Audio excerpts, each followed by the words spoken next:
অনেকেই হয়তো এটা জানতে চায় যে রাজনৈতিক দলের নেতা হতে গেলে কি কি যোগ্যতা প্রয়োজন, কোয়ালিফিকেশন কি আছে। তো সহজ এবং সোজা উত্তর, কোনো রকম কোনো কোয়ালিফিকেশন নেই।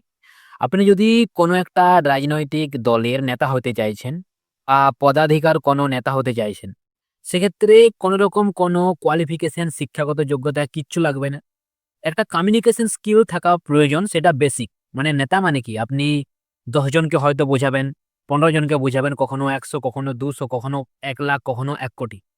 সো এই যে পুরো যাদেরকে আপনি বুঝাবেন, উনাদেরকে এমনটা ফিল হওয়া উচিত যে আপনি উনাদের লিডার। সো এই লিডারশিপের কমিউনিকেশন স্কিলটা আপনার মধ্যে যতটা ভালো থাকবে, আপনি ঠিক তত বড় লেভেলের নেতা হতে পারবেন। মুদ্রা কথা হলো এটা, লিডারশিপের কমিউনিকেশন স্কিল কিন্তু হাই হতে হবে। এবারে যখন আরো বড় বড় স্তরে আপনি পৌঁছাবেন, বড় লেভেলের সভাপতি বা বড় লেভেলের কোনো একটা মিনিস্ট্রি নিতে চাইছেন, সেখানে কিন্তু একটু কম্পিটিশন থাকে।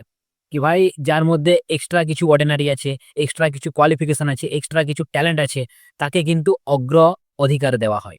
বাকি শুরুয়াত করার জন্য বিশেষ কোনো রকম কোনো কোয়ালিফিকেশন নেই। এইবারে অনেকেই প্রশ্ন করতে পারে কোয়ালিফিকেশন থাকা উচিত।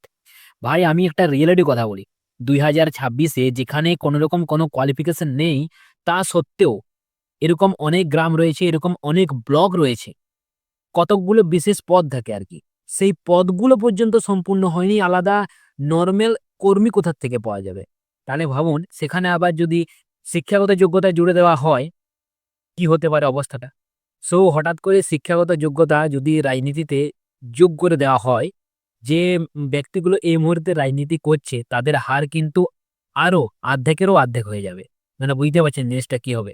সেই জন্য কোনো শিক্ষাগত যোগ্যতা এখন নেই, ভবিষ্যতে কি হবে কারো হাতে নেই।